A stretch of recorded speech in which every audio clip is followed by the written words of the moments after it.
Selamat datang di pembahasan mendalam kita kali ini. Pernah lihat pemanjat tebing profesional kan? Pasti ada satu titik itu loh, satu gerakan yang paling susah, yang jadi penentu dia berhasil atau enggak. Iya ya, titik krusialnya gitu ya. Nah, buku The Crux karya Richard Rumelt ini bilang, tantangan besar dalam bisnis atau ya kehidupan kita sehari-hari, itu juga sering punya titik penentu kayak gitu. Kita akan coba bedah nih, apa sih sebenarnya strategi itu? Oke. Soalnya, banyak yang ngirakan strategi itu cuma soal pasang target tinggi atau bikin rencana yang, detail banget gitu. Padahal bukan cuma itu ya. Betul. Misi kita hari ini memang itu, membongkar miskonsepsi umum soal strategi dan yang penting, bantu Anda nemuin inti masalah atau yaitu tadi, the crux. The cracks. Oke. Crux ini kunci biar tindakan kita efektif, nggak sia-sia gitu.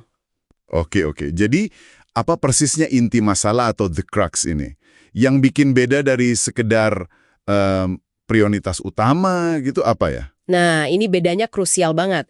The crux itu irisan. Irisan antara tantangan yang paling kritis dan tantangan yang secara realistis bisa Anda taklukkan. Kan banyak tuh hal penting, tapi ya nggak semuanya bisa kita beresin sekarang juga kan? Benar juga sih. Fokus ke crux itu artinya kita ngerahin sumber daya kita ke titik ungkit terbesar. Kalau diabaikan, ya kayak pemanjat tebing tadi, sehebat apapun di bagian lain, kalau di titik kuncinya gagal, ya. Gagal sampai puncak. Jadi kuncinya di kombinasi penting dan bisa diatasi itu ya? Ini langsung kayaknya menepis beberapa anggapan keliru nih. Misalnya strategi itu bukan sekedar milih dari daftar opsi yang udah ada aja. Betul. Atau cuma fokus buta ke satu tujuan. Itu namanya apa ya? Monomania. Terobsesi satu hal sampai lupa yang lain. Monomania, oke. Dan ini nih yang paling sering salah kaprah. Strategi itu bukan sekedar netapin target tinggi terus maksa orang nyampein target itu. Ingat contoh Caroline yang diminta CEO-nya naikin laba 15%. Oh iya. Tanpa tahu caranya gimana kan? Nah, itu. Itu bukan strategi namanya. Itu cuma, ya harapan kosong aja. Rumelt nekenin banget, strategi sejati itu proses penemuan. Proses nyari jalan, ngelewatin keruwetan, ngidentifikasi titik ungkit krusial yang bisa kita dobrak. Proses penemuan. Berarti langkah pertamanya diagnosis dulu ya. Kayak dokter gitu, cari tahu dulu ini sebenarnya sakitnya apa sih? Atau apa yang sebenarnya terjadi di sini? Persis, harus itu dulu. Ambil contoh Netflix deh, tahun 2018 gitu. Tantangannya kan banyak banget tuh. Biaya konten naik gila-gilaan, kompetitor baru kayak Disney Plus sudah siap-siap masuk. Arus kas juga katanya negatif ya waktu itu. Ya, arus kas negatif pula. Nah, kalau didiagnosis mendalam, mungkin kruksnya itu ketahuan. Gimana caranya Netflix bisa memaksimalkan keunggulan internasional mereka, plus data preferensi global yang mereka punya itu loh. Oh, data pengguna itu ya? Iya, itu kan keunggulan asimetris namanya. Kelebihan unik yang susah banget ditiru pesaing.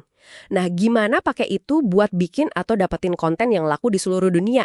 Ini kan lebih spesifik ya daripada sekedar bilang, oh kita butuh konten bagus. Jauh lebih fokus ya jadinya. Nah, ini nyambung nih. Pas diagnosis ini, seringkali baru ketahuan kalau masalahnya itu bukan yang simpel-simpel aja, tapi masuk kategori, apa tadi istilahnya? Tantangan pelik ya. Gnarly challenges. Betul, gnarly challenges. Masalah yang kusut, kompleks, solusinya nggak jelas di depan mata, hubungan sebab akibatnya juga kadang abu-abu gitu. Terus gimana ngadepinnya kalau gitu? Nah, ngadepinnya butuh pendekatan desain, bukan cuma analisis data biasa. Kita perlu gali sifat tantangannya, cari simpul utamanya di mana, terus lihat, batasan mana aja sih yang sebenarnya bisa kita longgarin atau kita akalin. Pendekatan desain ya? Menarik. Disinilah insight atau wawasan jadi penting banget. Dan seringnya itu muncul ya dari diagnosis crux tadi. Tapi, hati-hati juga, wawasan ini bisa aja kehalang sama asumsi bawah sadar kita loh. Maksudnya gimana tuh? Ya kayak dulu, orang nggak percaya gambar diem kalau dijejerin berurutan bisa kelihatan bergerak jadi film. Kenapa? Karena asumsi kaku mereka soal persepsi visual. Jadi, asumsi kita sendiri bisa jadi penghalang. Wah, iya juga ya. Poin bagus soal asumsi itu. Oke. Jadi, katakanlah cruxnya udah ketemu nih. Terus solusi mulai dirancang. Langkah selanjutnya apa dong? Tindakan yang koheren. Ini penting banget. Strategi yang bagus itu melahirkan serangkaian langkah yang saling dukung, nggak jalan sendiri-sendiri. Semuanya fokus buat dobrak crux tadi. Ada contohnya? Contoh klasik banget itu oleh Total FX dari P&G. Mereka itu nggak cuma ganti nama produk loh, tapi ada riset harga. Ini unik nih, mereka nemuin kalau harga lebih tinggi malah bikin lebih menarik buat target pasarnya. Oh iya, menarik. Terus ada kampanye pemasaran yang terarah banget, display khusus di toko-toko retail massal, desain kemasan baru yang lebih premium. Semuanya serempak barengan. Hasilnya, mereka berhasil ciptain ceruk pasar baru namanya Mastic. Mastic, Mass Prestige ya. Iya, prestige tapi untuk pasar massal. Itu koheren banget tindakannya. Sangat terkoordinasi ya kelihatannya. Beda banget sama tindakan yang nggak koheren, kayak contoh program Space Shuttle NASA yang tadi disebut. Katanya mau efisien biaya, tapi kok malah harus pakai kru manusia yang jelas-jelas mahal dan risikonya tinggi banget. Nah itu dia, jelas banget kan bentrok tujuannya. Makanya koherensi itu kunci. Penting banget berarti ya. Banget. Dan ini bawa kita ke beberapa perangkap umum nih yang sering bikin strategi gagal. Pertama, jangan pernah mulai strategi dari goals atau tujuan. Loh, bukannya tujuan itu penting? Penting. Tapi tujuan yang baik itu hasil dari strategi yang jitu, bukan titik awalnya. Mulainya ya dari diagnosis tantangan tadi. Cari dulu kruksnya apa. Oke. Mulai dari diagnosis, bukan tujuan. Terus apa lagi? Kedua, hati-hati sama groupthink. Tahu kan kalau semua orang dalam grup setuju aja biar harmoni terjaga. Atau bias kognitif lain, misalnya terlalu optimis ngelihat peluang. Iya. Susah ya nyatuin banyak kepala pinter tanpa ada agenda terselubung atau bias masing-masing, kayak yang disinggung Rumsfeld itu ya? Betul. Dan yang ketiga, jangan pernah anggap alat manajemen kayak balance scorecard, KPI, OKR, dan semacamnya itu sama dengan strategi itu sendiri. Itu cuma alat bantu buat eksekusi, bukan buat ngerumusin strategi intinya. Alat bantu eksekusi ya, bukan perumusan. Siap. Jadi intinya sih gini, strategi yang efektif itu bukan daftar keinginan atau target muluk-muluk doang, tapi ini proses.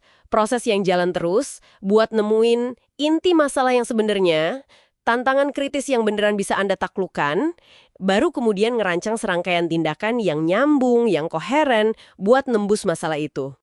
Wah, ini beneran mengubah cara pandang sih. Jadi bukan lagi ngerasa kewalahan gitu ya sama semua masalah yang ada, tapi lebih fokus nyari satu titik kunci itu yang bisa kita dobrak dan bikin perbedaan besar. Tepat sekali. Fokus ke titik ungkitnya. Nah, sebagai penutup nih buat Anda yang lagi dengerin, coba deh direnungkan sebentar. Dalam tantangan besar yang lagi Anda hadapi sekarang, mungkin di pekerjaan, mungkin urusan pribadi, apa sih inti masalah atau the crux-nya yang sesungguhnya? Dan, yang nggak kalah penting, apakah itu sesuatu yang benar-benar bisa Anda tangani saat ini dengan sumber daya yang ada?